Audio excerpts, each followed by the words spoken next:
Nous vous saluons ce matin au nom de Jésus-Christ. C'est un privilège pour moi d'être encore ce matin devant vous. Alors, nous nous attendons tous à Dieu.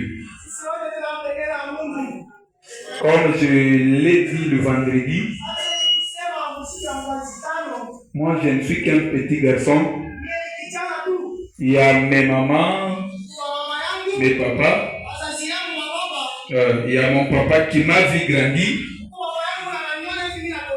Il m'a donné cette confiance de me céder sa chair.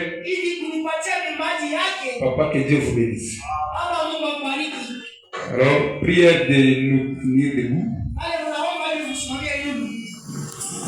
Jean chapitre 11. Au verset 3. Les sœurs envoyèrent dire à Jésus: Seigneur, voici celui que tu aimes est malade. Après avoir entendu cela, Jésus dit: cette maladie n'est point à la mort, mais elle est pour la gloire de Dieu, afin que le Fils de Dieu soit glorifié par elle. Verset 39. Jésus dit: ôtez la pierre. Marthe est la sœur du mort. Marthe, la sœur du mort, lui dit: Seigneur, il sent déjà. Ce matin, même si ton problème sent déjà, il y a un Dieu vivant ici.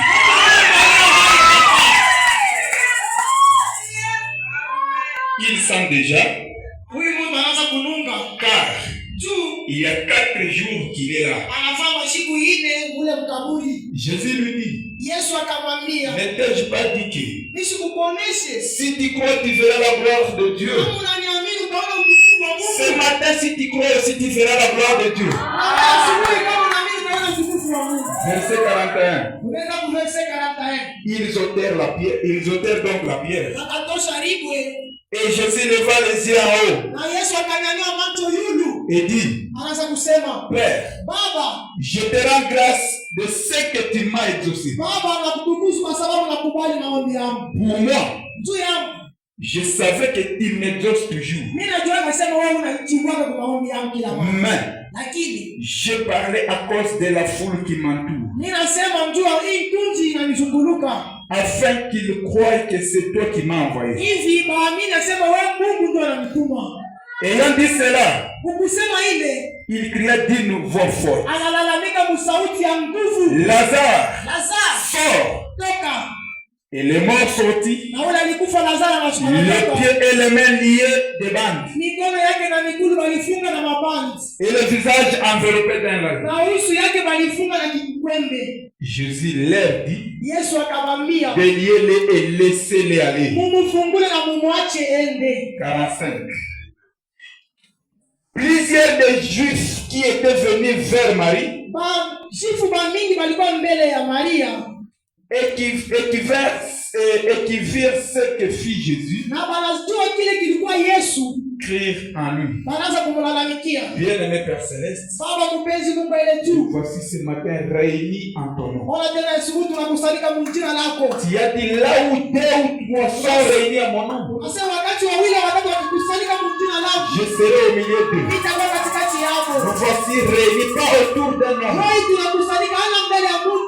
Ton peuple s'attend à recevoir quelque chose. Efface-moi de la scène. Que tu prennes la prééminence de toutes choses. En commençant par la chair jusqu'au dernier banc. Chaque problème qui est venu ce matin pour trouver la solution. Chaque esprit qui ne va pas ce matin, ôter dehors. Itoa nje. Au nom de Jésus-Christ. Katika jina la Bwana Yesu Kristo. Amen. Amen. Prière de vous asseoir. Unaweza kuikala. Je continue toujours avec mon sujet. Nikuendelea na kisina changu. Le moment inattendu de la consolation de Dieu. Kuja kwa kushindisha kwa ufariji wa Mungu. Essayez un peu d'interpréter. Le moment inattendu de la consolation. Kuja kwa kuchunga kwa ufariji wa Mungu. Kwa kuwazi. Kwa kuwazi. Voilà. Il y a chocoisi. Voilà. Il se peut que inaweza kufanyika. Tu as prié pour que Dieu fasse quelque chose pour toi. Tu as besoin du Saint-Esprit. Tu as peut-être gêné. Tu as prié. C'est comme s'il n'y a pas un Dieu quelque part. Tu as souffert de la maladie. Ça fait 1-2 mois, une année. C'est comme tu as prié. Tu es parti à l'hôpital. Et les médecins ont échoué. Ce matin, il y a quelqu'un qui va réussir. Il est mort à la croix pour nos péchés. Et par ce meurtre-ci, nous avons été guéris. Si tu crois ce matin, tu verras la gloire de Dieu.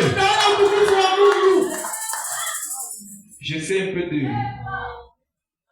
de rentrer en arrière pour ceux qui n'étaient pas le vendredi afin que nous puissions décoller ensemble.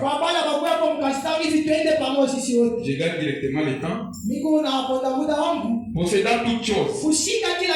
Prêcher le 6-5 1960. Paragraphe 71. Si vous n'avez jamais reçu le Saint-Esprit auparavant, si vous ne savez rien de lui, et que quelque chose dans votre cœur vous dise que vous avez besoin de lui, restez juste là. C'est la vie éternelle. C'est de cela que vous êtes héritiers. Les démons qui t'ont longtemps tourmenté. Dites à ce démon ce matin, je suis l'héritier. Je vais entrer en possession. Écoutez, restez juste là et regardez Satan droit en face et dites oui. Tu es un voleur. C'est toi le voleur. Je viens pour prendre possession de mes biens pour lesquels Jésus-Christ est mort. Jésus-Christ est mort pour nos péchés, pour nos iniquités. Il est mort pour nos maladies. Alors, rien n'est impossible devant Dieu. C'est votre foi qui va produire le résultat. Je vais prendre possession de mes biens pour lesquels Jésus-Christ est mort. Maintenant, rends-cela. Rudisha. Satan, écarte-toi de mon chemin.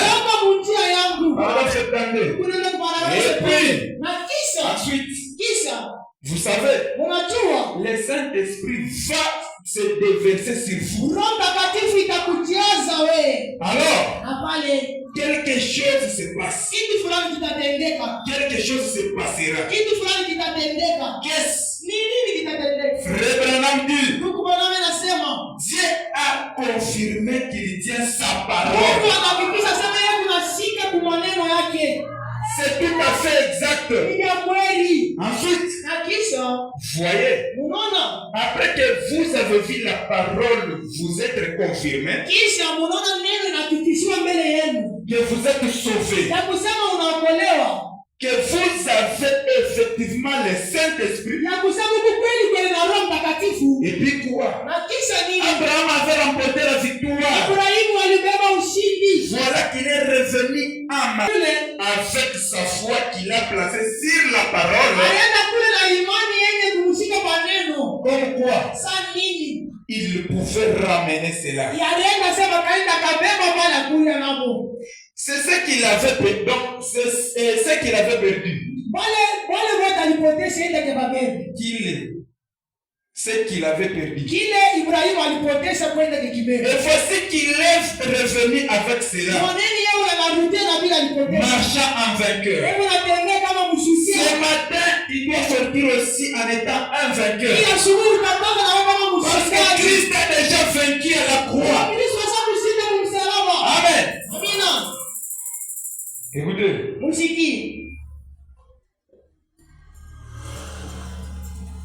Vous pouvez faire la même chose. Frère Branham dit, si vous n'avez pas la vie éternelle, demandez-la à Dieu. Amen. Ce matin, on vous a dit par papa. Il a dit que c'est le ministre de la justice a dit. C'est vrai. Bientôt les églises seront fermées. Maintenant à toi, il y a quelqu'un là à l'intérieur. Ou bien tu es toujours dans le mouvement de venir seulement à l'église. Quand tu vois seulement, c'est un frère, c'est une sœur qui fréquente David Tabernacle. David Tabernacle sera fermé. Nous sommes au moment de quitter David Tabernacle et entrer dans le corps mystique de Christ. Dans l'assemblée des premiers-nés. David Tabernacle a 3 sortes de croyants.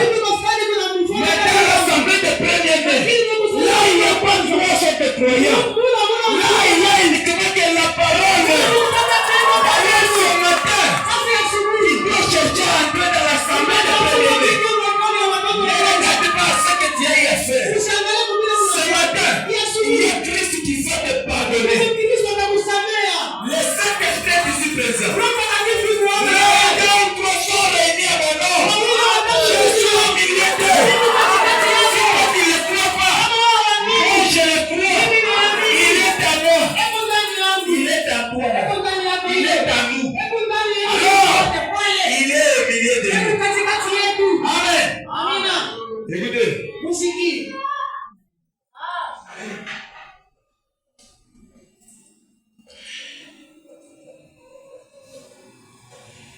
Demandez-la à Dieu.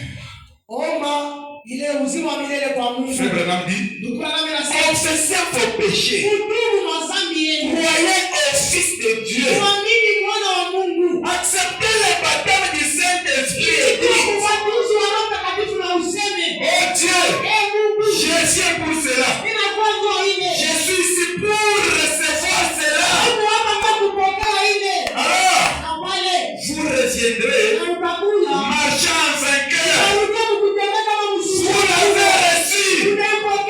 Amen. Vous priez. Vous priez tout simplement. Oh là là. Les oiseaux chantent différemment. Et tout le monde. Vous aimez tout le monde alors. Cette vieille haine. Cette vieille malice. Qu'est-ce que la malice?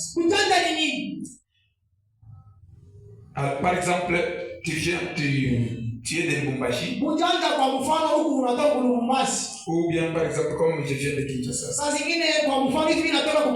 On demande, par exemple, à un endroit que je n'ai jamais été là. Ou bien tu es parmi tes amis. Ils sont en train de parler. Quelqu'un dont il parle, il dit, vous voyez, lorsqu'il faut monter dans l'avion, vous arrivez, donc vous pouvez arriver dans une zone de turbulence. L'avion commence à bouger. Est-ce que tu as déjà monté aussi l'avion? Toi, tu n'as jamais monté. Maintenant, il faut qu'on va se moquer de toi. Tu as déjà aussi monté dans l'avion? Oui, c'est tout dans la phase de turbulence là. Oui, l'avion bouge. C'est ça la malice, tu as menti. Tu n'as jamais monté l'avion. Il faut dire la vérité que j'ai Usigenge na bila sema.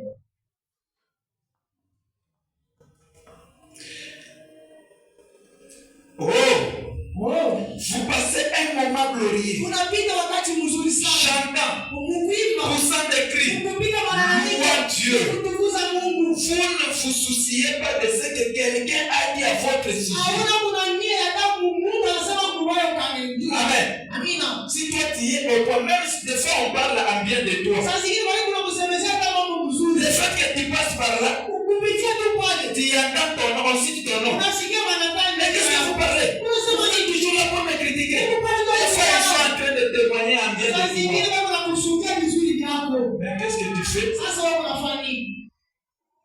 Le prophète te dit, Nabii anasema vous ne vous souciez pas de ce que quelqu'un a dit à votre sujet.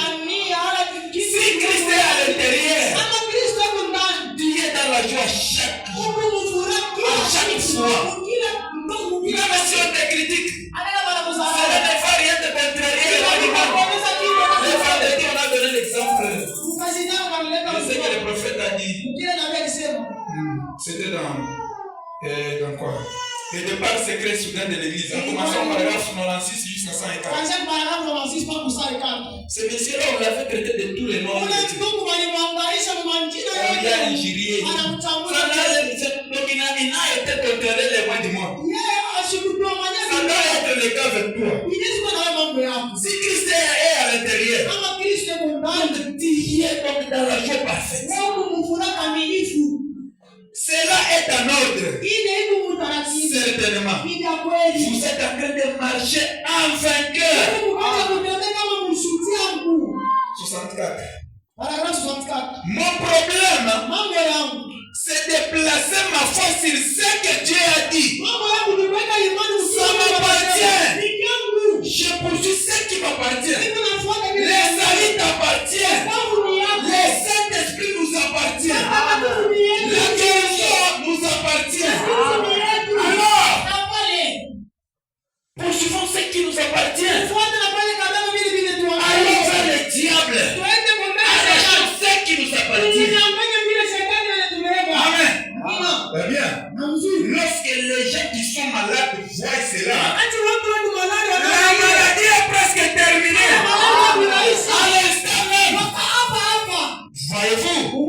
Certainement. Paragraphe 65. Lorsqu'un pécheur comprend qu'il ne faut pas pécher, beaucoup de gens commettent le péché parce qu'ils sont obligés de pécher. Mais toi, tu n'es pas obligé de pécher. Tu es un chrétien. Un chrétien ne pêche pas. Il commet des erreurs. Mais ne sois pas un chrétien de nom. La chrétienté commence à l'intérieur, pas à l'extérieur. C'est celui-là qui ne pêche pas. Il commet des erreurs. Amen. C'est un état pitoyable lorsque vous dites que vous êtes obligé de pécher. Mais lorsque vous vous rendez compte que vous ne devez plus pécher, il y a des gens qui se tiennent tout simplement debout, qui maudissent, qui furient au nez, photographies d'idiots. Ce sont des pécheurs volontaires. Vous voyez, il n'y a donc pas de l'espoir pour eux. Mais si en toi, des fois tu arrives à pécher, tu arrives à mentir, tu ne sens pas la tranquillité, tu voles, mais tu sens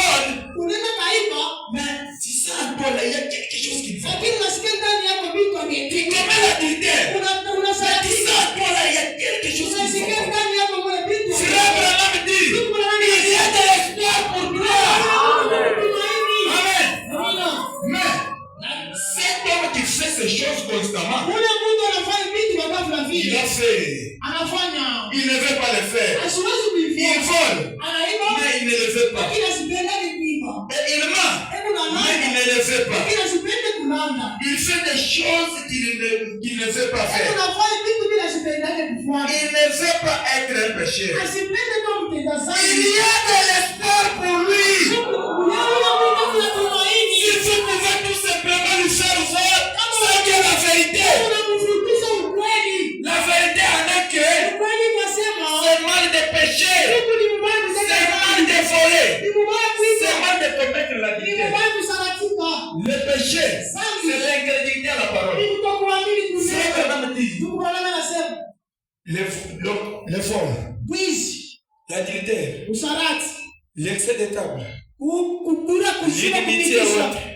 Ce sont les attributs du péché. Il dit, l'attribut du péché, c'est un péché. Amen. Écoutez.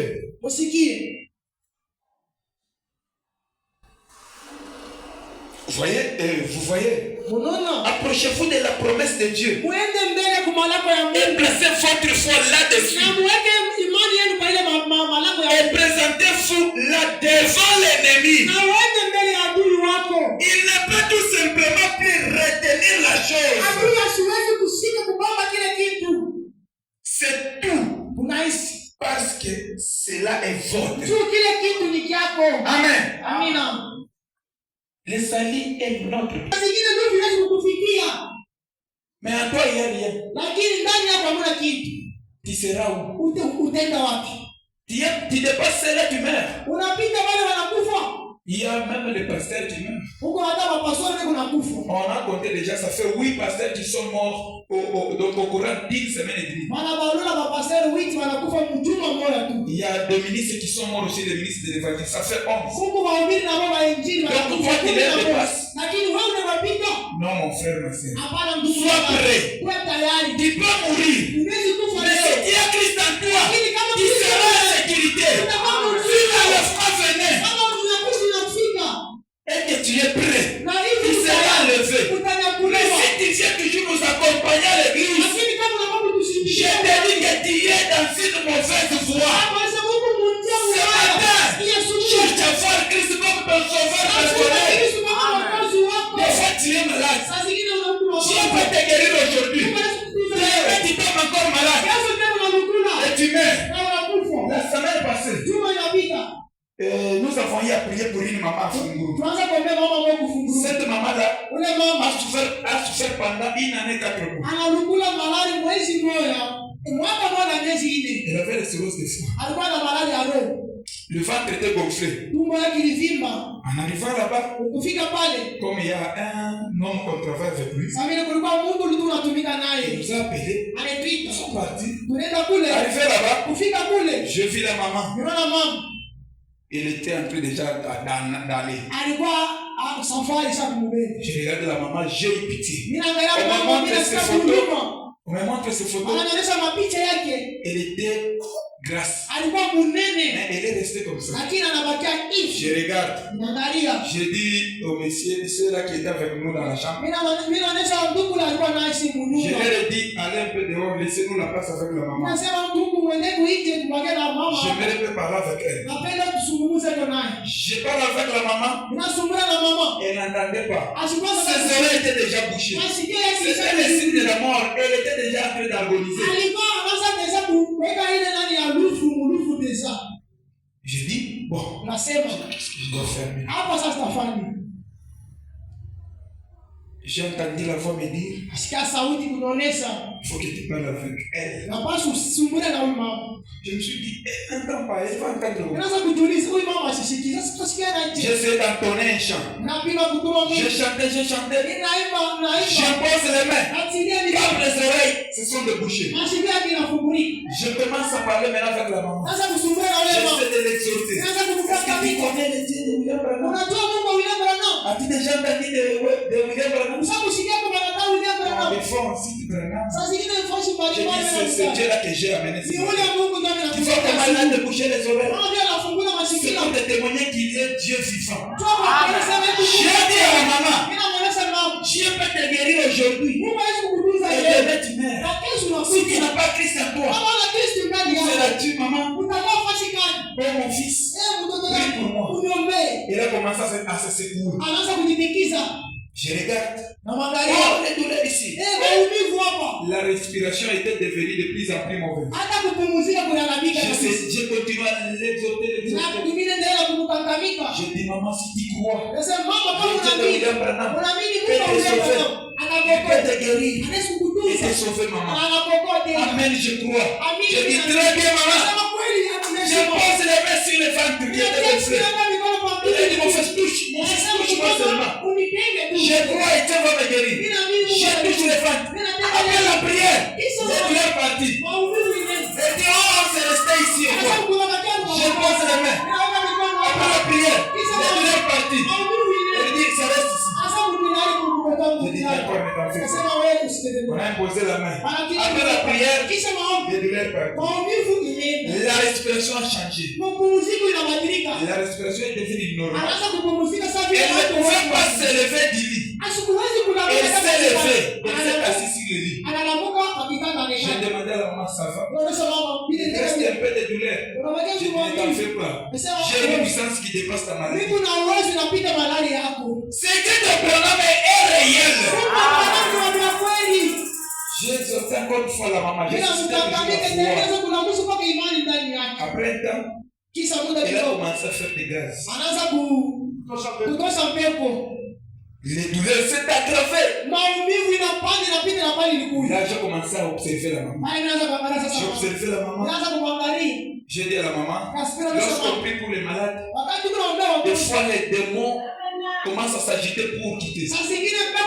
Mais t'en fais pas, maman. Le Dieu de Bernard t'a déjà guéri. Après un temps, tout est parti. Le lundi, le vendredi avant que je ne vienne, la maman est décédée. Alors toi aussi ce matin, Christ peut te guérir. Et demain tu meurs. Mais si tu n'as pas la sécurité de l'âme, tu seras où? Mon frère, ma sœur, cherche Christ. Amen.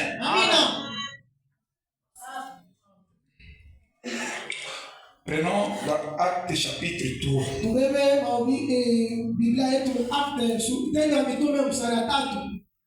Verset 1 jusqu'au verset 8. Soyez attentifs. Pierre et Jean montaient ensemble au temple. À l'heure de la prière, c'était la 9e heure. Il y avait un homme porté de l'essence. Il était être placé tous les jours à la porte du temple, appelé la belle, pour qu'il demandât l'aumône à ceux qui entraient dans le temple. Cet homme voyant Pierre et Jean qui allaient y entrer, leur demanda l'aumône. Pierre, de même que Jean, fixa les yeux sur lui et dit, regarde-nous. Et il les regardait attentivement. Comme toi aussi ce matin tu me regardes attentivement. Il y a Christ ce matin qui est là. Écoutez, Satan va recevoir de quelque chose. Soyez dans l'expectative ce matin. Alors, Pierre lui dit, je n'ai ni argent, ni or, mais ce que j'ai, je te le donne. Au nom de Jésus-Christ de Nazareth, lève-toi et marche. Et le prenant par la main droite, il le fit lever. Au même instant, ses pieds et ses chevilles devinrent fermes. D'un saut, il fit debout. Et il se mit à marcher. Il entra avec eux dans le temple, marchant, sautant et louant Dieu. Si tu crois ce matin, tu verras la gloire de Dieu. Je gagne un peu le temps. Sans argent, sans rien payer. Prêcher le 2 août 59. Paragraphe 84. C'est que je te le donne. Au nom de Jésus-Christ de Nazareth, lève-toi La foi dans le nom pur du Créateur. Pas étonnant qu'ils soient partis bondissant, sautant et louant Dieu. 85. Vous savez, des grandes choses, ça faisait peut-être 40 ans qu'il était assis là, essayant d'obtenir assez d'argent pour s'acheter des bêtises. Ça fait aussi peut-être 5 ans que tu n'as pas mis au monde. Tu as souffert, l'estomac, kyste, l'aveuglement, n'importe quel nom, n'importe quel nom de la maladie. C'est un démon. Amen. Mais sans y parvenir. Cependant, juste à l'endroit le plus inattendu, autant inopportun, et le plus inopportun, il est reçu des gens de lui. C'est qu'il cherchait. Je suis si heureux que Dieu le fasse de cette façon. Amen. Soyez disposés. Tout ce dont vous avez besoin. Croyez qu'il y a un Dieu qui va vous l'accorder. Tout ce que vous demanderez, mon Père, à mon nom, il le fera. Si tu le crois ce matin, il va recevoir ce que tu as besoin. Amen. La foi est un rapport sur le voyage en Afrique. Prêchez le verset 752. Paragraphe 74. Si la bénédiction est placée sur vous, Frère Branham dit, tenez-vous tranquille. Parfois, cela prend des jours avant que ça ne vous parvienne. Daniel a une fois prié, l'ange n'est pas arrivé près de lui pendant 21 jours. Si tu n'as prié il y a longtemps, tu n'as pas eu la solution à ton problème. Écoutez, le prophète dit tenez-vous tranquille. Est-ce vrai? Le prophète vous pose la question. Est-ce vrai? J'ai vu des fois les hommes et les femmes attendez pendant des semaines. Et la chose suivante, vous savez, tout d'un coup, cela arrivait. L'ange passait dans leur quartier. L'ange est ici ce matin. L'ange va te visiter ce matin. Il sait où il en est. Écoutez, tout ce que vous lierez sur la terre, je le lierai au ciel. Ce que vous lierez sur la terre, je le lierai au ciel. Est-ce vrai? C'est sa souveraineté. Amen. C'est sa souveraineté. Nous sommes sauvés par la grâce. Nous sommes nés dans le péché, conçus dans l'iniquité. Rien que sa grâce. L'eau toujours présent du rocher. J'aimerais que le prophète lui-même nous parle ce matin. Péché le 23 7 61. Paragraphe 153.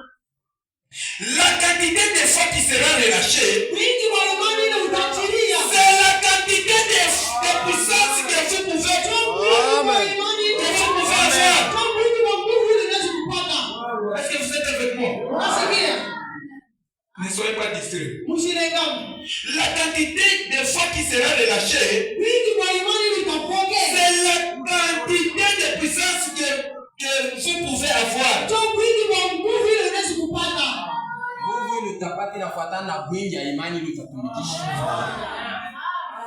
Soyez connectés. Frère Branham dit, parce qu'en vous habite la puissance pour créer les cieux et la terre. Cette puissance est en vous.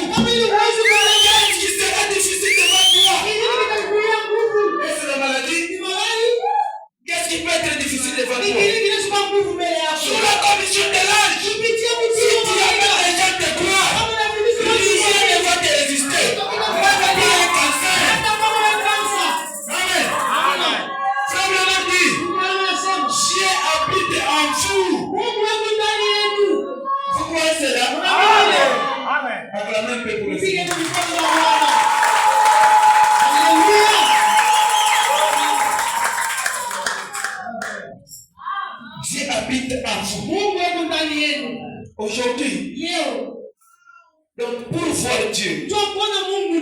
c'est on traverse ces zones.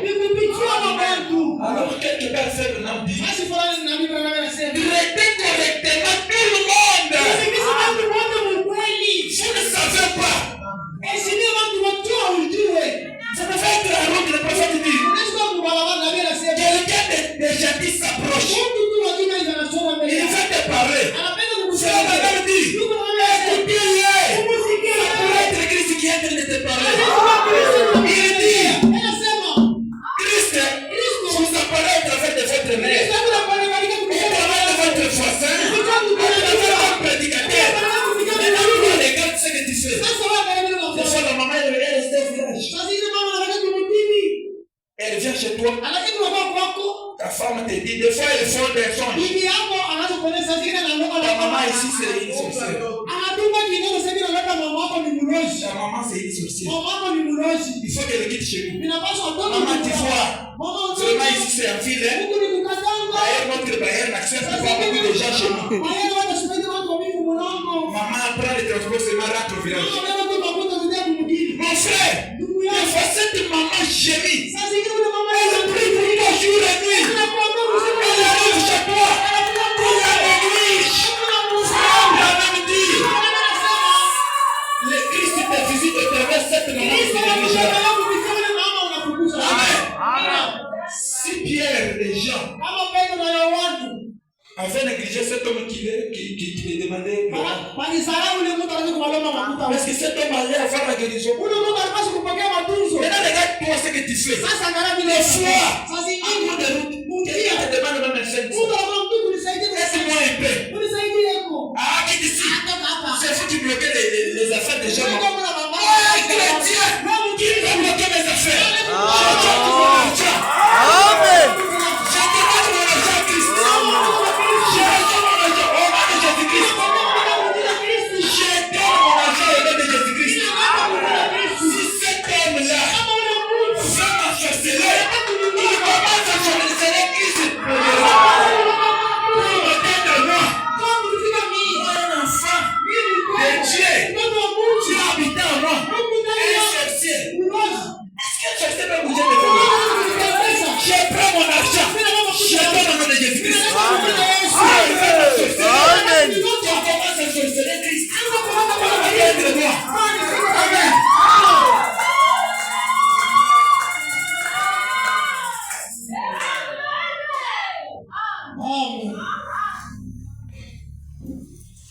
Vous êtes fils et filles de Dieu. Amen. Amen. Vous y êtes. Amen. C'est votre foi. Jésus a dit, il te sauve selon ta foi.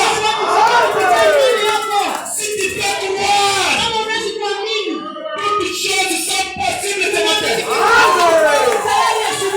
En vérité, je vous le dis, si vous dites à cette montagne, ôte-toi de là, et que vous ne doutez pas, si vous croyez à ce que vous avez dit.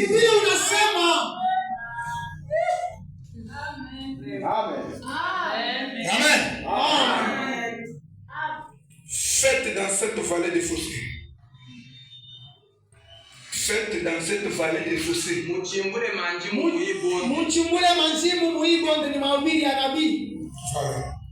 Prêchez le 19:7. Paragraphe 12. Et alors, il n'avait pas entendu la pluie. Il n'avait pas plutôt vu la pluie.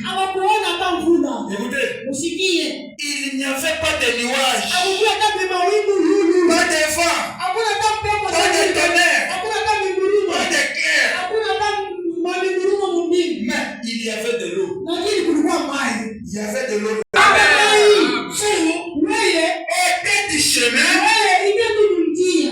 au pied du chemin, toute incrédulité, et Dieu fera le reste. Amen. Si vous pensez que vous ne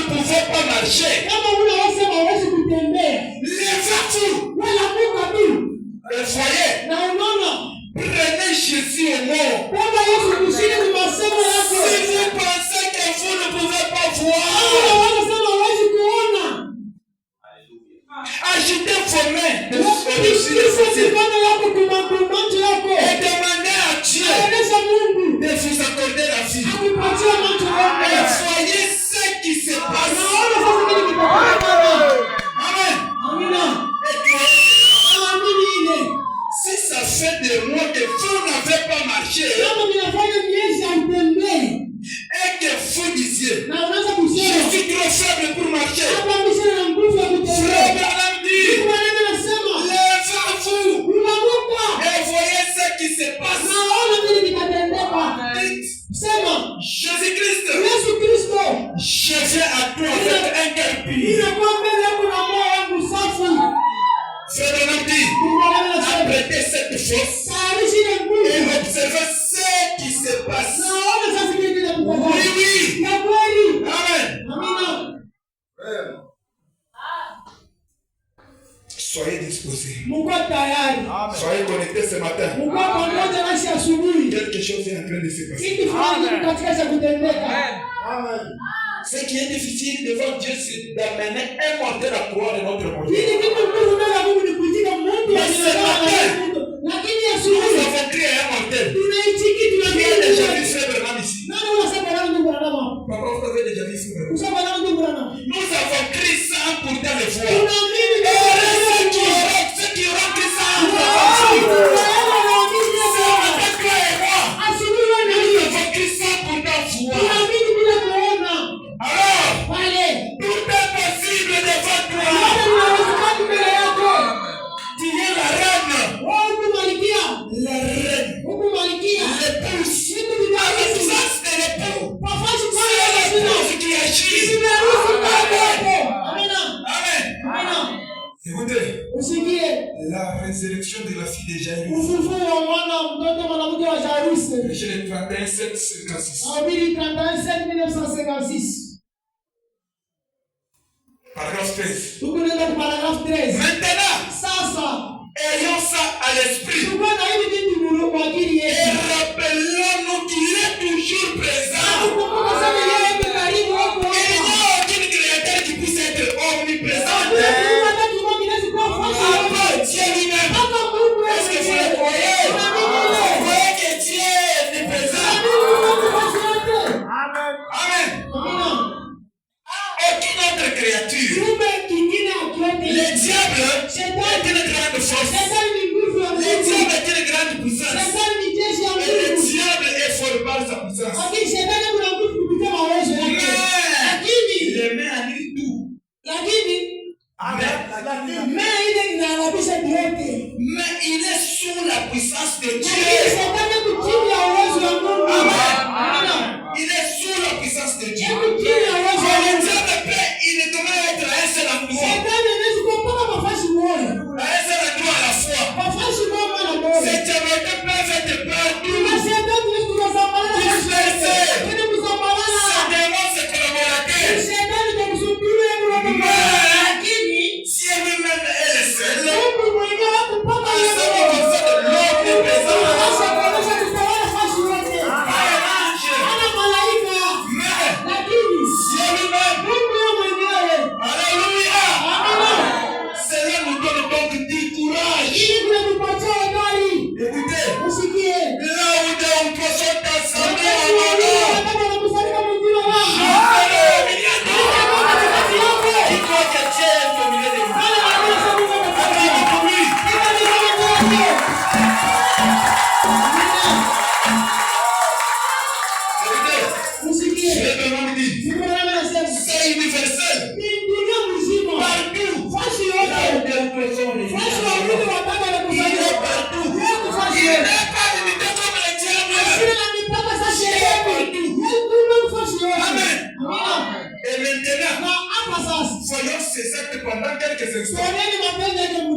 Voyons quel genre d'attitude il affichait envers les malades. Et alors, si nous voyons son attitude envers eux, par la façon dont il opère, si donc il fait la même chose ici, Amen. Ça sera une preuve absolue et infaillible de ce qu'il est ressuscité d'entre les morts. Amen. Jésus-Christ, il est le même hier, aujourd'hui et éternellement. Si vous le croyez, si tu crois, tu verras la gloire de Dieu. Les moments inattendus de la consolation de Dieu. ne suis pas venu écarter mon papa du chemin. Mais je vous amène à avoir plus de confiance en lui. Amen. Parce que c'est celui qui va répondre pour vos âmes. Amen. Frère Branham dit, il dit dans comment l'ange est venu vers moi. Au paragraphe 3. Il a prêché le 9-11 1953. Le prophète dit, l'Église ne mènera jamais une vie plus élevée. L'enseignement que le pasteur dispense. Alors, si toi tu vois que tu connais plus que le pasteur, la porte est ouverte pour nous. L'Église ne mènera jamais une vie plus élevée. L'enseignement que le pasteur dispense. Amen. Ce n'est pas ça mon sujet. Prenons Luc chapitre 5.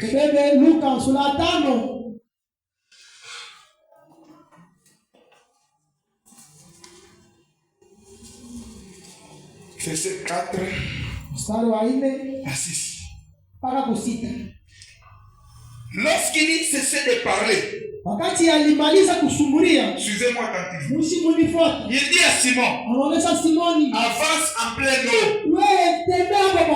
et jette vos filets pour pêcher. Simon répondit, Maître, nous avons travaillé toute la nuit sans rien prendre.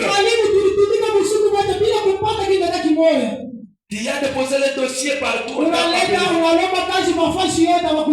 Tu fais de business, ça n'avance pas. C'est sa parole. Il nous a dit. C'est ça de dire Dieu au monde. Seigneur, tu as dit. L'homme mangera la sueur de son front. Si tu respectes correctement la dîme. Écoutez. Le prophète et la Bible dit. Mais nous avons travaillé toute la nuit sans rien prendre. Mais sur ta parole, je jetterai le filet. Si tu as déjà déposé le dossier qu'on t'a pas appelé, sur sa parole, prends encore ce dossier sans déposer. Si tu n'as pas de capital, comment c'est le business?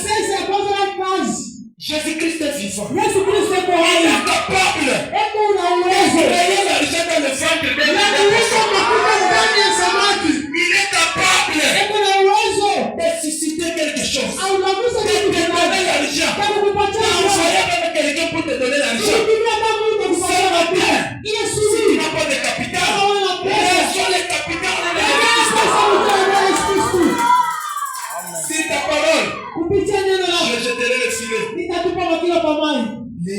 L'ayant jeté, il prit une grande quantité de poissons. Au lieu de travailler, au lieu de chercher le travail, il attend que la bénédiction tombe du ciel.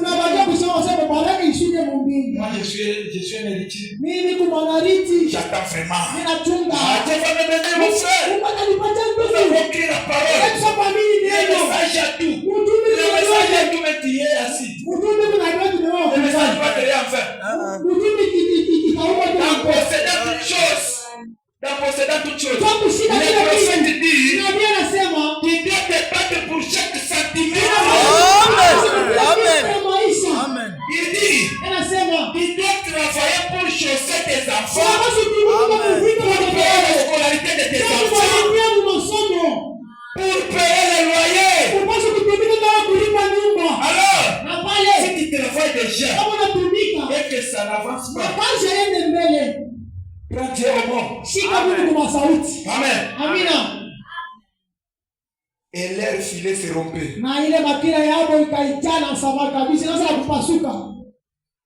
Sur ta parole, Seigneur, je jeterai le filet. Prêchez le 7-12-54.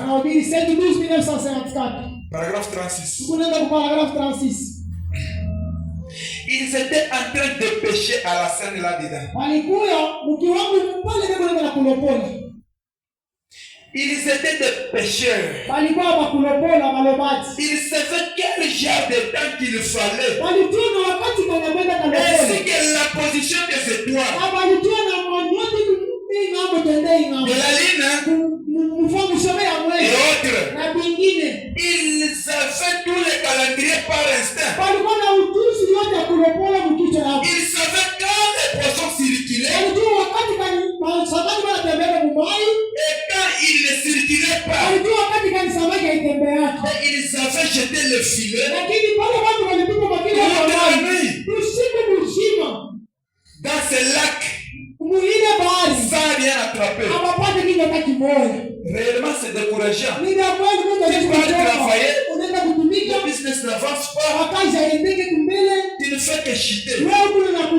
C'est décourageant. Écoute ce matin, j'ai une bonne nouvelle à t'annoncer. Le Dieu de William Aron Branham est capable de relever tes business. Si tu le crois, le moment inattendu de la consolation de Dieu est arrivé. Si tu le crois, tu verras sa gloire. Oh là là, c'était décourageant faire la pêche toute la nuit sans rien attraper. Et le lendemain matin, ils étaient découragés. Et étaient assis là, nettoyant leur filet. Et le long de la berge, alléluia! Et le long de la berge, s'est approché ce Galiléen aimable. Ce Galiléen aimable est ici ce matin. Il est venu pour te consoler. Amen. Il est là de la berge. S'est approché ce Galiléen solitaire, méprisé, et haï des églises. Et pourtant, le prince de paix. Amen. 37. Et comme il avançait le long de la berge, quelques-uns de ses disciples qui le suivaient. Les disciples le suivaient donc. Eh bien, je m'imagine toutes ces femmes là-bas qui étaient revenues de la réunion de la veillée au soir. Peut-être faisant la lessive. Faisant la lessive. Et ainsi de suite. Le long de la berge. Dans leur petite cabane. Pour ainsi dire. Elles ont dit. Voilà cet homme qui guérit les malades. Voilà cet homme qui guérit les malades. Cet homme est ici ce matin. Amen. Ce prophète-là. Allons l'écouter. Comme toi aussi tu es venu l'écouter ce matin. Tu n'es pas venu écouter un homme. Un homme ne guérit pas. Un homme ne sauve pas. C'est Dieu qui sauve. C'est Dieu qui élève. C'est Dieu qui guérit. Toi aussi ce matin, tu es venu. Et cet homme de Galilée aimable, méprisé des églises, il est ici ce matin. Dispose seulement ton cœur. Dispose seulement ta foi. Amen.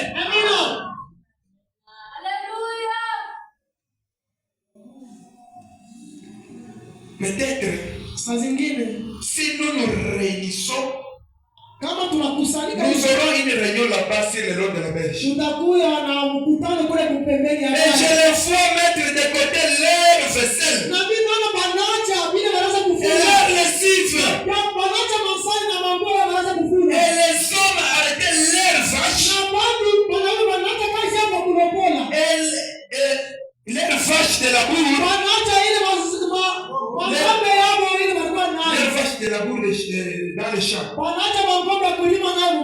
Et ils viennent pour parler à Jésus. Ils viennent venir ce matin pour parler à Jésus.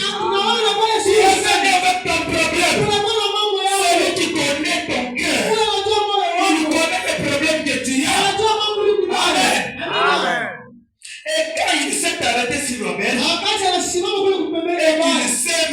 parler. 38. Paragraphe 38. Personne au monde n'aime comme moi écouter un serviteur de Dieu prêcher.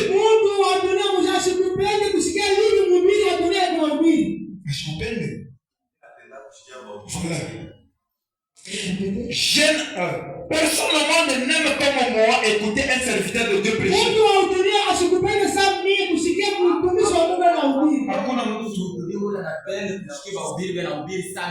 Voilà.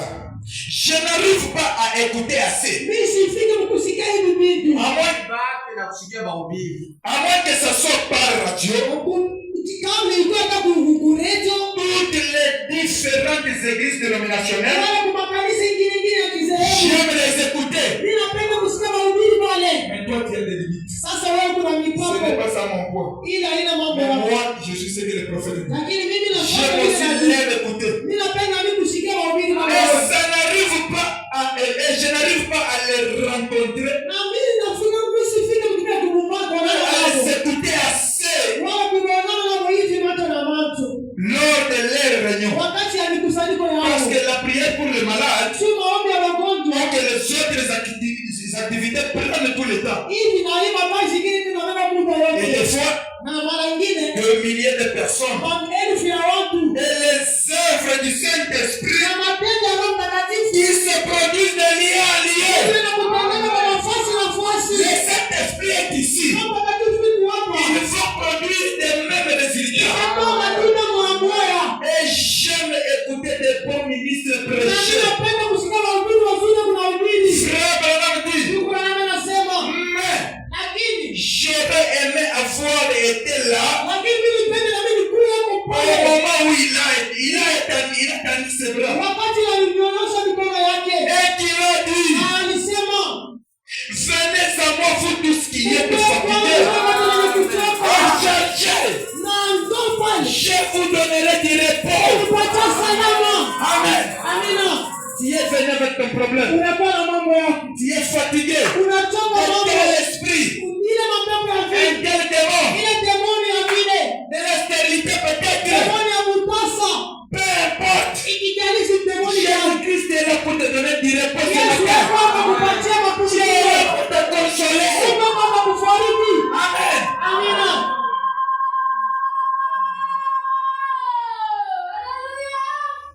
C'est la foi qui produit les résultats. Si cette même présence, nous répétons fidèlement les prophètes. Là où ce message sera répété, l'ange doit descendre pour confirmer sa parole. Alors, ce matin, l'ange est là. Il est déjà là pour confirmer sa parole. Amen. Je serai avec toi comme j'étais avec Moïse. Prêchez les 3:5-51. Paragraphe 25. Je suis arrivé au point où j'aimerais avoir plus de courage. J'aimerais prendre l'initiative. Peu importe que ce soit sous le discernement. Frère, j'aimerais m'avancer et défier l'ennemi. Défier l'ennemi avec hardiesse. Qui est Satan? Que ce soit la stérilité. Il nous a dit, au milieu de mes enfants, il n'y aura pas de stérilité. Satan, je m'avance. Cette autorité qui peut confier. Libère les gens.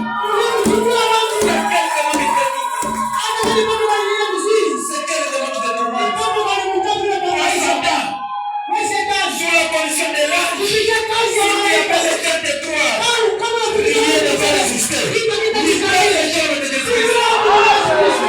Soyez délivrés de Jésus-Christ.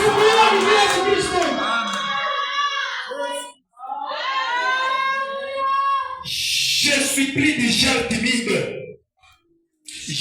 déjà timide. Et j'essaye je sais seulement de travailler. Et je sais seulement de travailler quand je vois l'Esprit de Dieu à l'œuvre. Amen. L'Esprit de Dieu est déjà à l'œuvre. Il est déjà en train d'œuvrer. Et alors, je parle. Et c'est... Mais ce n'est pas cela exactement la foi.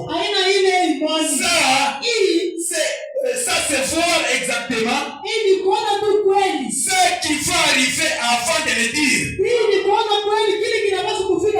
C'est vraiment dit.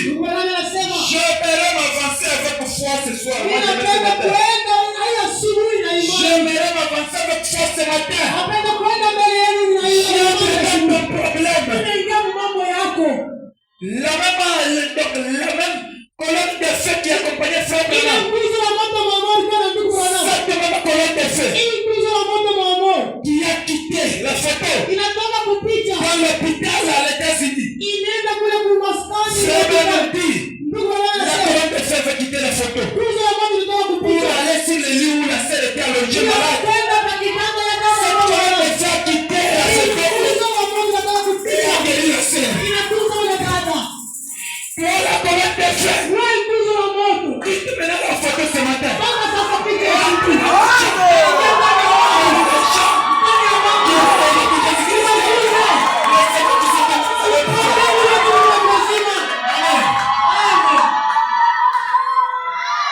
Cette même colonne de feu puissant. J'étais, c'est l'ami. L'ami d'aujourd'hui. Il était en train de parler sur cette colonne de feu. Alors cette même colonne de feu, je l'ai vu à l'instant même produire les résultats de lui. Je l'ai vu avec un enfant. L'enfant a commencé à s'agiter. Des douleurs dans lesquelles ça me fait mal. L'enfant commence à s'agiter. Je lui ai dit, attends, écoute ce que le prophète dit. Il a la photo de l'ange. J'ai pris la photo de l'ange. J'ai posé sur son cœur. Les douleurs sont parties. Cette même colonne de feu, ce matin, ça va produire les résultats. Amen. Soyez guéris au nom de Jésus-Christ.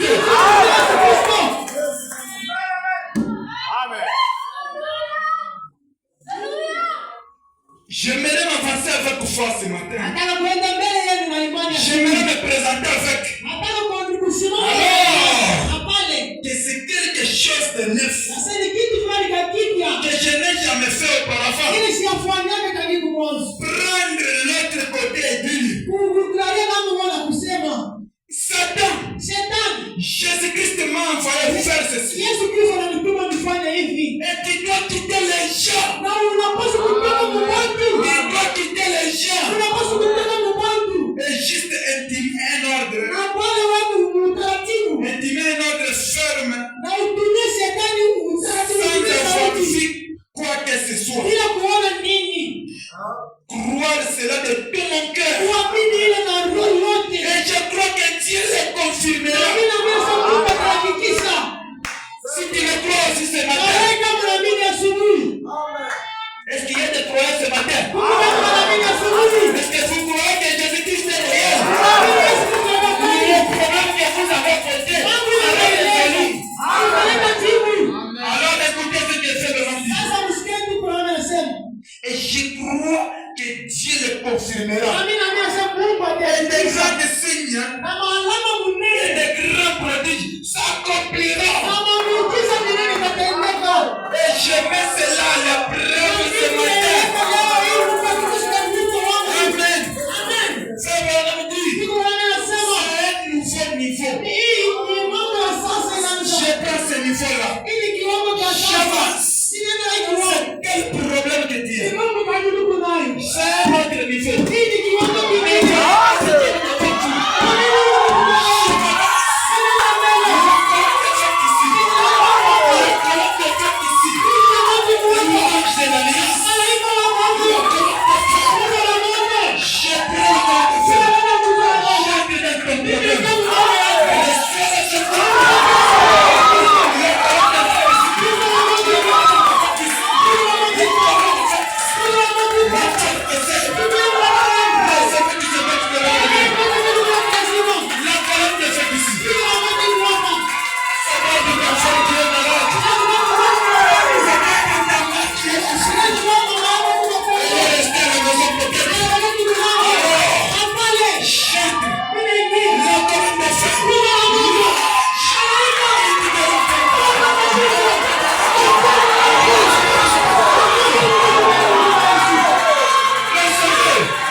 L'ange est à l'œuvre. Vous avez entendu le prophète dire, je travaille seulement lorsque je vois l'ange à l'œuvre. Il va résoudre tout ce dont vous avez besoin. Soyez disposés. Soyez connectés. L'ange de Dieu, c'est le Seigneur lui-même. Nous avons dit le prophète. Et celui qui doit croire ça pour t'avoir. Alors, vous verrez le reste. Inclinons nos têtes. Dieu peut te guérir. Mais demain tu tombes encore malade. Il faut chercher la sécurité de l'âme. Que Dieu soit à l'intérieur. Ne soyez pas distrait, maman, mon papa. Ne loupez pas cette occasion. Mon frère, ma soeur, tu peux être bien aujourd'hui. Peut-être tu rentres à la maison. Tu meurs. Tu seras aussi qui n'a pas Christ en toi. On a parlé du pasteur Jean-Luc de Fungurume. Il a tenu des réunions de repas avec le pasteur Lifopo. Ça finit le dimanche. Le lundi, il est parti à Lumumbashi. Il est rentré. Le mardi, il est entré au travail. Le matin, à 9h, il est mort. Toi aussi, ça peut être le cas. Si tu n'as pas Christ, si la mort toquait, tu seras où ce matin? Même toi là qui m'écoutes dehors, Jésus-Christ est ici maintenant. Si tu acceptes, tu verras la gloire de Dieu. Si tu n'as jamais pris le baptême au nom de Jésus-Christ, avance mon frère. Avance. Et regarde pas ce que tu as eu à faire. Écoutez, j'ai lu la dernière citation. Mais si nous voudrions voir Jésus,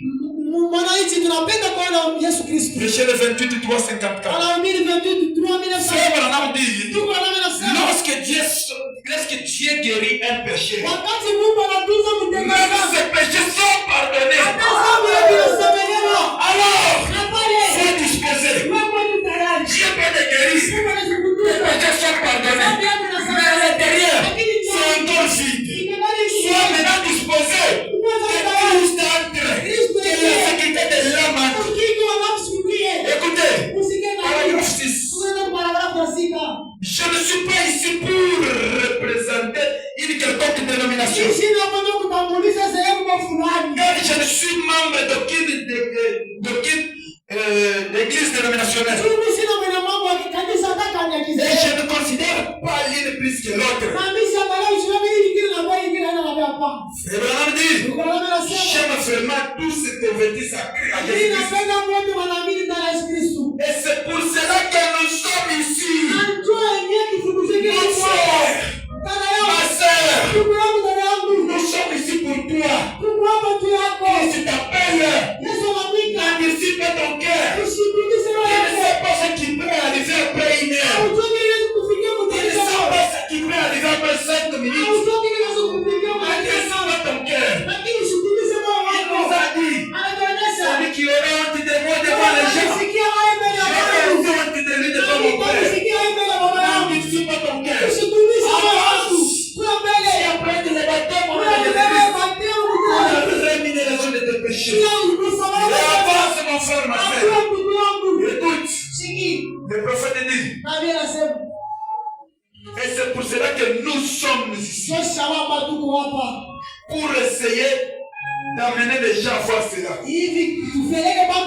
La guérison divine est pour les méthodistes, les baptistes, les catholiques, les juifs, les pécheurs, les prostituées. Même si tu as rien à commettre l'acte avant de venir à l'église, je te dis ce matin, il y a quelqu'un qui peut te pardonner si tu disposes ton cœur. Écoute mon frère, ma soeur, même si vous vous êtes donné un rendez-vous d'aller coucher,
est guéri, ses péchés sont pardonnés. C'est ce que la Bible déclare. Allez donc et ne péchez plus. Ne peur qu'il ne vous arrive quelque chose de pire. Eh bien, le péché, ce n'est pas l'acte immoral. C'est pourquoi je t'appelle ce matin. Même si vous vous êtes donné le rendez-vous avec cette femme, ou cet homme, cet incroyable, peu importe, avance mon frère, Christ t'appelle, avance ma soeur, Christ t'appelle, il est mort pour toi. Si tu as dit ton cœur, si tu refuses et que tu mourrais, au palais de jugement, tu entendras ma voix ici, en train de donner, Christ t'appelle avec une énergie. Avance mon frère, ma soeur, même s'il s'agit de te rebaptiser. Avance mon frère, ma soeur. Il ne sait pas pourquoi Christ insiste. Écoutez, le péché, c'est l'incrédulité. C'est vrai.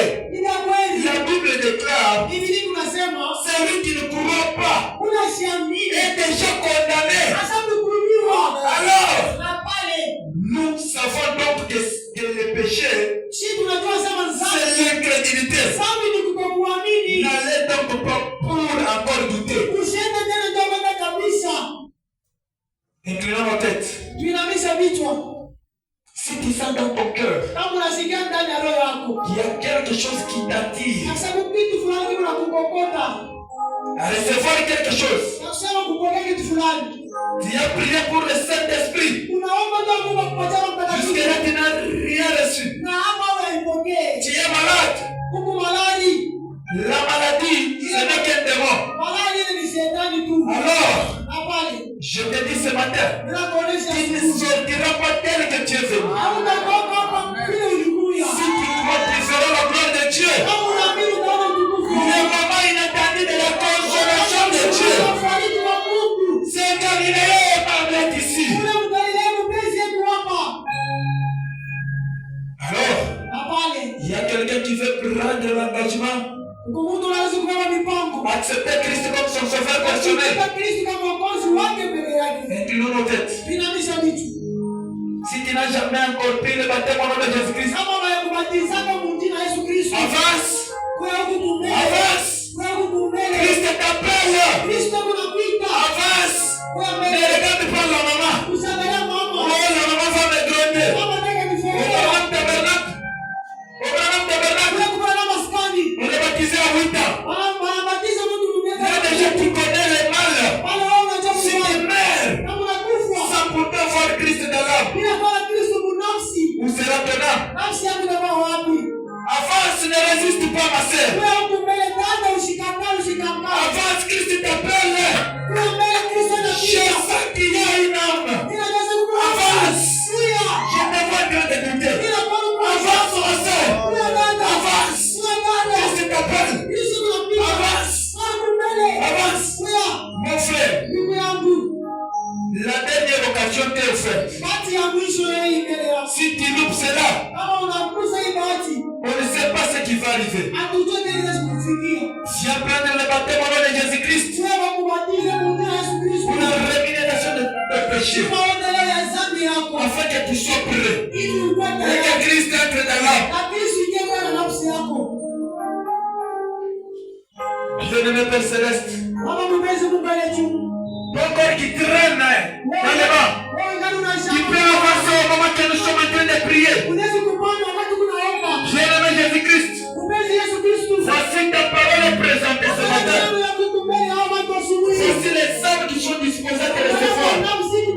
Alors, bien-aimé Jésus, rends leur cœur. Commence déjà à travailler, Dieu. Pardonne leurs péchés. Celui qui est malade, Seigneur, que tu puisses le guérir. Je réclame toutes choses entre de cette terre. Au nom de Jésus-Christ. J'ai déjà préconise un peu ces gens ici. Merci de rien, papa. Balancez-nous un peu de côté du derrière ici. Soyez connectés. Révélons la vérité. Comme il a dit à la femme, va chercher ton mari. Elle a dit, je n'en ai point. Il a dit, tu en as eu 5. Elle a dit, je vois que tu es prophète. Il a promis de renvoyer le même esprit, le Saint-Esprit, pour qu'il soit avec nous jusqu'à la fin du monde. Le Saint-Esprit est là ce matin. Alors, il faut connaître votre problème. Vous souffrez du cœur. Que tous ceux qui souffrent du cœur se lèvent. Vous pouvez être guéris. Amen. Seigneur Dieu, tu sais à quel point nous sommes faibles. Mais toi, Seigneur, tu es fort. Tu as créé le cœur. Je réprime cette puissance démoniaque qui provoque la maladie de cœur. Qu'elle sorte d'eux au nom de Jésus-Christ.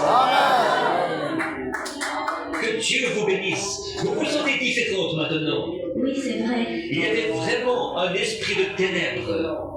Vous souffriez, vous deviez vous coucher. C'est vrai. C'est parti. Oui. Vous êtes guéris. Merci, Seigneur.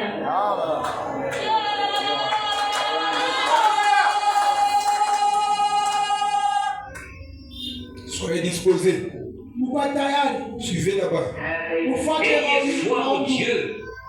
Chacun d'un commun accord. Nous sommes étrangers l'un à l'autre, mais le Seigneur Jésus nous connaît tous les deux. Oui. Le Dieu du ciel qui habite en Jésus a promis de revenir en nous et que ce qu'il a fait, nous le ferions aussi. Amen. Je suis son prophète. Amen. Je dis cela parce que l'ange m'a dit, amène les gens à te croire. Oui, s'ils ne te croient pas, tu connaîtras les secrets de leur cœur. Mais vous me croyez, parce que vous êtes vous-même un prédicateur. Vous êtes ici pour une bonne cause, vous n'êtes pas malade. Vous désirez qu'un réveil éclate dans votre communauté. Amen. Nous voulons tous cela. Levons-nous. Dieu Tout-Puissant, qui a créé les cieux et la terre, je demande que toute puissance démoniaque soit brisée et que la puissance de Jésus-Christ Amen. Amen. Satan, au nom du Seigneur Jésus-Christ, sors des gens. Satan, au nom du Seigneur Jésus-Christ, sors des gens.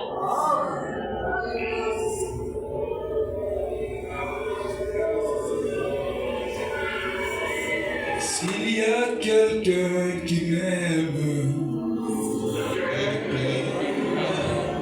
S'il y a quelqu'un qui m'a aimé, c'est Jésus. oh oui, s'il y a quelqu'un qui sauve, S'il y a quelqu'un qui sauve, s'il y a quelqu'un qui sauve, c'est oh oui, s'il y a quelqu'un qui guérit, S'il y a quelqu'un qui guérit, s'il y a quelqu'un qui guérit, c'est Jésus. pose la main sur ton cœur. Si tu as n'importe quelle maladie, tu as besoin du Saint-Esprit, rends ta main droite, pose sur le cœur du côté gauche. Si tu as un péché non confessé, remets à Dieu. Seigneur, viens qu'on quitte ici. Je vais aller arranger. Mais que je ne puisse pas louper cette occasion.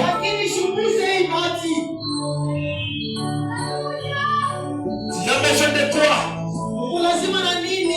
Si ta mère, ton frère ou peu importe le membre de la famille est resté en état malade, si on fait quelque chose, les mouchoirs ou quoi que ce soit, on peut prier.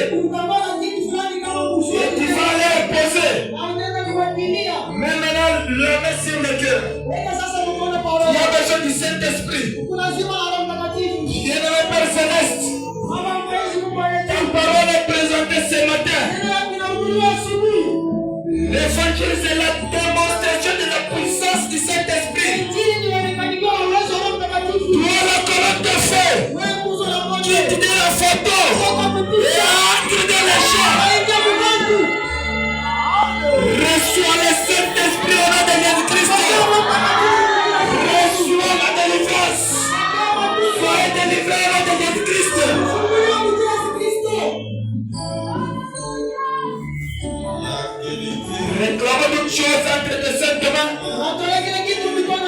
Bénis-nous. Bénis cette église. Fais prospérer cette église. Que nous soyons de bons voisins.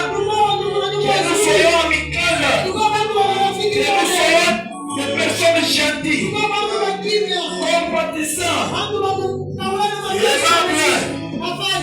Nous réclamons toutes choses entre tes saintes mains.